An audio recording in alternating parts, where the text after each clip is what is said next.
Arrête-toi un instant. Fais une pause, maintenant. Parce que quelque chose est déjà en train de se passer dans ton corps pendant que tu écoutes ces mots. Une partie de toi, celle qui a toujours su, attendait précisément ce moment pour se souvenir. Le simple fait que ta conscience soit arrivée ici, à cet instant précis parmi une infinité d'autres moments possibles, signifie que quelque chose en toi est prêt à entendre ce qui va suivre. Pas ton mental. Lui, il va probablement résister, analyser, comparer à ce qu'il sait déjà. Je parle de la part de toi qui vit sous la pensée, celle qui ressent avant de comprendre. Je vais te révéler quelque chose qui risque de changer à tout jamais ta relation avec ton corps. Tu ne vieillis pas à cause du temps. Tu vieillis à cause de signaux que ton système répète. Envisage cette possibilité sans essayer de la valider immédiatement. Et si ton corps ne vieillissait pas parce que le temps passe, mais parce que certains états se répètent en permanence? Et si la fatigue que tu associes à l'âge était en réalité le résultat d'un corps maintenu trop longtemps dans des états de tension, de pression, de vigilance? Des états délétères, maintenus parce que personne ne t'a appris à en prendre conscience. Voici ce qu'on t'a enseigné sur ton corps dès l'enfance. Tu nais, tu grandis, tu atteins un pic vers 25 ans, et à partir de là, tout descend. Ton métabolisme ralentit. Tes cellules se régénèrent moins bien. Ta peau se relâche. Ton énergie baisse. Ton sommeil se fragmente. C'est mécanique, c'est inévitable, c'est la vie. Et cette histoire s'est installée si profondément que tu l'as intégrée comme une vérité biologique plutôt que comme ce qu'elle est réellement. Une moyenne statistique transformée en destin personnel. Voici ce que la recherche sur le vieillissement démontre. Deux personnes du même âge chronologique, présentant un mode de vie similaire, peuvent avoir des âges biologiques qui diffèrent de 15, 20, parfois 30 ans. Même génétique apparente, même nombre d'années écoulées, mais des corps qui fonctionnent à des rythmes radicalement différents. L'un, à 40 ans, présente les marqueurs inflammatoires d'un homme de 60. L'autre, à 70, présente les télomères d'un homme de 50. Ce n'est pas juste de la chance, et ce n'est pas juste la génétique. Des études menées sur des vrais jumeaux sont particulièrement troublantes. À 50 ans, deux jumeaux peuvent présenter des visages, des peaux, des niveaux d'énergie, des marqueurs biologiques qui semblent appartenir à des générations différentes. Même ADN, même enfance, mais des signaux intérieurs radicalement différents répétés pendant des décennies. Et le corps a suivi la fréquence, pas le code. L'épigénétique prouve que les gènes ne sont pas un programme figé qui s'exécute tout seul. Ils sont plutôt comme une bibliothèque immense dans laquelle certains livres restent fermés toute une vie et d'autres s'ouvrent en permanence en fonction des signaux que reçoivent nos cellules. Et voici la partie que la plupart des gens ne réalisent jamais. Le signal principal qui décide de quelle page de ta bibliothèque génétique s'exprime, ce n'est pas ton alimentation, ce n'est pas ton activité sportive, ce n'est pas même ton sommeil en premier lieu. C'est ton état émotionnel répété. C'est la fréquence à laquelle ton système nerveux fonctionne la majorité du temps. Tes cellules ne comprennent pas les mots comme ton mental les comprend. Elles comprennent les molécules émotionnelles que tu génères. Le cortisol, l'adrénaline, l'ocytocine, la dopamine, la sérotonine, tous ces messagers chimiques que ton corps fabrique en fonction de ton état intérieur. Et chacun de ces messagers donne une instruction différente à ta biologie. Quand ton système nerveux est en mode survie, ton corps reçoit une instruction très claire. Préserve, protège, économise, défends-toi. Dans ce mode, l'énergie cellulaire est détournée vers la vigilance et la contraction. L'inflammation augmente silencieusement. La régénération est mise en pause. Le système digestif ralentit. La réparation des tissus devient secondaire. Quand ton système nerveux est en mode régénération, l'instruction change complètement. Répare, renouvelle, nettoie, restaure. L'énergie cellulaire retourne vers ses fonctions de maintenance profonde. L'autophagie, ce processus par lequel tes cellules recyclent leurs propres déchets, s'active. La qualité du sommeil s'améliore. La peau se répare plus efficacement. L'inflammation chronique diminue. Ces deux modes ne sont pas compatibles. Ton système ne peut pas être en survie et en régénération en même temps. Il bascule constamment entre les deux. Et c'est là que ça devient intéressant. Chez la plupart des adultes dans le monde moderne, le mode par défaut, celui dans lequel le système retourne automatiquement dès qu'il n'est pas activement dirigé ailleurs, c'est le mode survie. Tu passes peut-être 80% de ton temps dans un état de vigilance latent que ton mental ne reconnaît même pas comme du stress. Tu crois être calme parce que tu n'es pas en crise. Mais ton système, lui, est dans une tension de fond permanente. Mâchoire légèrement serrée, respiration courte et thoracique, épaules relevées d'un demi-centimètre, ventre contracté, nuque tendue. Et tout ceci émet, en continu, un signal biologique que tes cellules interprètent et traduisent en expression génétique. Ne pas s'endormir facilement le soir, même quand ton corps est épuisé. Avoir un sommeil fragmenté. Se réveiller à 3 heures du matin avec un mental qui tourne. Avoir du mal à récupérer. Tous ces désagréments, ce ne sont pas des signes de vieillissement inévitable. Ce sont des signes que ton système n'a plus accès à son mode régénération parce qu'il est coincé en vigilance chronique. Ton corps n'est pas en train de vieillir parce que le temps passe. Ton corps est en train de vieillir parce qu'il reçoit jour après jour, heure après heure, une chimie de stress oxydatif. Une instruction répétée de décliner. Prends un moment ici. Ne crois pas ce que je viens de dire. Observe-le dans ton propre système, là, maintenant. Où sens-tu de la tension dans ton corps, là où tu n'as même pas besoin d'en avoir? Comment est ta respiration en lisant ces mots? Ton souffle est-il complet? Descend-il jusqu'au ventre? Ou reste-t-il bloqué dans la poitrine? Ce que tu observes en ce moment, cette tension de fond que tu n'avais même pas remarquée jusqu'à ce que je la pointe du doigt, c'est exactement le signal que tes cellules reçoivent continuellement. Et c'est précisément là que la question devient vertigineuse. Si ton corps vieillit à cause d'un signal répété plutôt qu'à cause du temps lui-même, alors le temps n'est plus l'ennemi. Le temps est neutre. Ce qui est actif, ce qui sculpte ta biologie minute après minute, c'est la fréquence de ce que tu émets. Et cette fréquence, contrairement au temps, est sous ton influence directe.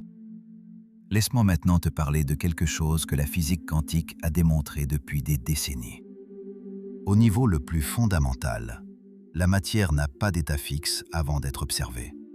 Les particules qui composent ton corps existent en superposition, dans plusieurs états possibles simultanément, jusqu'à ce qu'une observation, une mesure, une interaction consciente les fasse s'effondrer en un état spécifique.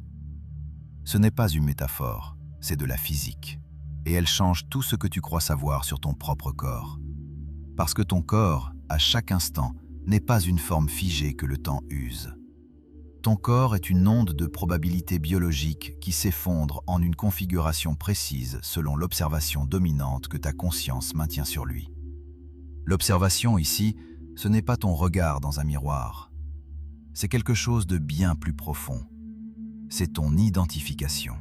C'est ce que tu crois être au niveau le plus fondamental. Et voici ce qui devient extraordinaire quand tu le saisis vraiment. Quelque part dans le champ quantique, une version de toi existe déjà, dans laquelle ton système fonctionne en régénération dominante, dans laquelle ta peau se répare naturellement, dans laquelle ton sommeil est profond, dans laquelle ton énergie est stable. Cette version n'est pas dans le futur. Elle n'est pas quelque chose que tu dois construire par des années de discipline. Elle est une option, présente en superposition, à laquelle ton système peut s'accorder dès que la fréquence dominante change. Pense à une radio. Toutes les stations diffusent en même temps dans l'air autour de toi. Toutes existent simultanément. Mais tu n'en écoutes qu'une à la fois, celle sur laquelle ton tuner est réglé. Changer de fréquence ne crée pas la nouvelle station. Elle était déjà là, et tu t'y es connecté simplement. Ton corps fonctionne selon un principe similaire. Toutes les versions biologiques possibles de toi existent déjà comme potentiel dans le champ. Et ton identité fréquentielle, ce que tu émets au quotidien, décide de ce qui se manifestera dans ta réalité actuelle. Ce n'est pas de la pensée magique. C'est ce que la neuroscience confirme maintenant quand elle étudie les méditants avancés, les pratiquants de cohérence cardiaque, les personnes qui ont fait des bascules biologiques mesurables que la médecine classique n'arrive pas à expliquer. Leur corps n'a pas obéi à une nouvelle technique. Leur corps a obéi à une nouvelle identité. Les chercheurs de l'Institut HeartMath ont découvert que ton cœur génère un champ électromagnétique mesurable qui s'étend à environ 2 à 3 mètres autour de ton corps. Ce champ transporte une information, une cohérence ou une incohérence que chaque cellule de ton corps reçoit en permanence. Et la fréquence de ce champ ne dépend pas de ce que tu dis croire. Elle dépend de l'état émotionnel stabilisé dans ton système. Ce champ est tellement réel que des appareils médicaux peuvent le mesurer à distance. Quand tu entres dans une pièce, ton champ précède ton corps. Il interagit avec le champ des personnes présentes.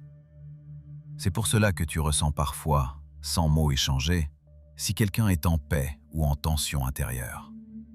Ton propre corps lit les champs électromagnétiques avec une précision que ton mental n'arrive même pas à traduire en pensée. Et à l'intérieur de toi, chaque cellule, en permanence, lit le chant que ton cœur émet et ajuste son comportement en conséquence. Tu peux répéter 1000 fois par jour que tu es jeune, vital et en pleine forme.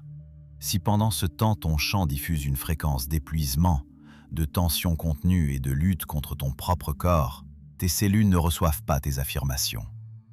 Elles reçoivent ta fréquence réelle. Maintenant, je veux te partager un concept qui a émergé dans la recherche sur la psychologie du vieillissement et qui va probablement te retourner. C'est ce que certains chercheurs appellent le retrait du consentement. Voici l'idée. Dès ton adolescence, sans t'en rendre compte, tu as signé des accords inconscients avec le vieillissement. Chaque fois que tu as entendu un adulte dire à 30 ans « on récupère moins », après 40 ans le corps ne suit plus, la cinquantaine, c'est là que tout lâche, ton système nerveux a enregistré ces phrases comme des instructions à appliquer le moment venu. Chaque fois que tu t'es regardé dans le miroir en constatant un signe d'âge sans reconnaître le mécanisme réel qui l'avait provoqué, tu as confirmé l'accord. Chaque fois que tu as dit « je me sens vieillir », tu as émis la commande. Ces accords fonctionnent comme un logiciel en arrière-plan. Tu ne les entends plus consciemment, mais ils continuent de diriger les signaux que ton système émet. Et ton corps, fidèle serviteur de ta conscience, exécute les instructions que tu as cessé de remettre en question. Retirer ton accord ne passe pas par le déni ou le positivisme. Ce n'est pas te convaincre que tu es jeune. C'est quelque chose de beaucoup plus profond et beaucoup plus puissant. C'est cesser consciemment de réémettre le signal chaque fois qu'il apparaît dans ton système. C'est reconnaître la pensée « je vieillis » comme un vieux programme plutôt que comme une vérité et refuser de lui donner ton énergie pour la maintenir active. Peu de gens comprennent cette étape parce que le mental croit que pour annuler un programme, il faut le combattre ou le remplacer par son strict opposé. C'est exactement ce qui ne fonctionne pas. Dire « je suis jeune et plein d'énergie » alors que ton système ressent le contraire, cela crée une dissonance. Ton corps lie à la fois l'affirmation consciente et la fréquence réelle, et il reçoit un signal contradictoire qui paralyse toute réorganisation. Le retrait d'accord fonctionne autrement. Il consiste à reconnaître l'illusion qui provoque le signal par défaut, et sans chercher à la combattre, simplement cesser de lui donner ton adhésion. Ensuite, tu peux introduire progressivement une formulation que ton système peut accepter comme vraie. Pas une affirmation irréaliste, mais une direction crédible. Mon corps est en train d'apprendre à restaurer son énergie. Mon système est en train de se recalibrer. Ma biologie répond à ce que je lui donne maintenant. Ces phrases ne forcent rien. Elles ouvrent une possibilité que ton système peut réellement expérimenter. Parce que c'est ainsi que la biologie change. Pas par la volonté, par la reconnaissance répétée d'une nouvelle possibilité jusqu'à ce que la nouvelle possibilité devienne la fréquence dominante. Et à partir de cette nouvelle fréquence dominante, ton corps se réorganise naturellement. Tu n'es pas en train d'attaquer ton vieillissement. Tu es en train de cesser de commander à ton corps de le produire. Comprendre tout cela ne suffira pas, parce que la compréhension reste dans le mental, et ton mental n'est pas celui qui émet le signal dominant. C'est ton système nerveux, c'est ton état incarné. Et ton système nerveux n'apprend pas par le concept, il apprend par l'expérience directe, répétée et ressentie. Observe les enfants. Leur corps sait naturellement ce dont je te parle. Un enfant qui vient de pleurer intensément peut rire aux éclats quelques minutes plus tard, comme si rien ne s'était passé. Son système ne reste pas coincé en survie. Il traverse l'émotion, la décharge, puis revient immédiatement à son état naturel de cohérence et de jeu. En grandissant, tu as appris à contenir, à ne pas pleurer, à ne pas montrer, à avaler. Et avec ce conditionnement social nécessaire à la vie adulte, tu as aussi appris sans le vouloir à rester bloqué en mode survie pendant des durées de plus en plus longues, jusqu'à ce que la survie devienne ton état de base et que la régénération devienne l'exception. Ce que tu vas faire dans ce qui suit, ce n'est pas apprendre quelque chose de nouveau.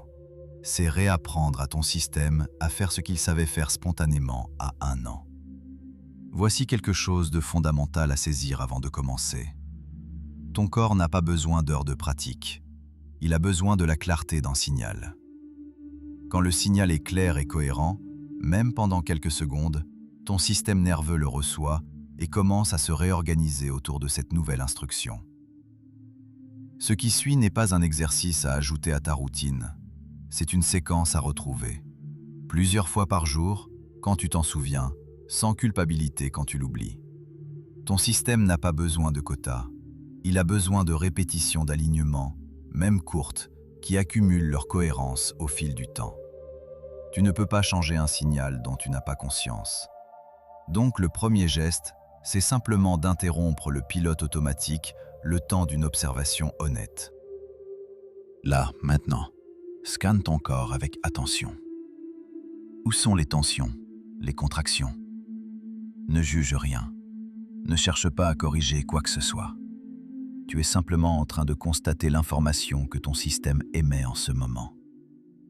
Et ce simple acte de constatation est déjà une interruption du pilote automatique. Cette observation peut durer à peine quelques secondes. C'est suffisant. Ton système vient de recevoir un signal nouveau. Quelqu'un est revenu aux commandes.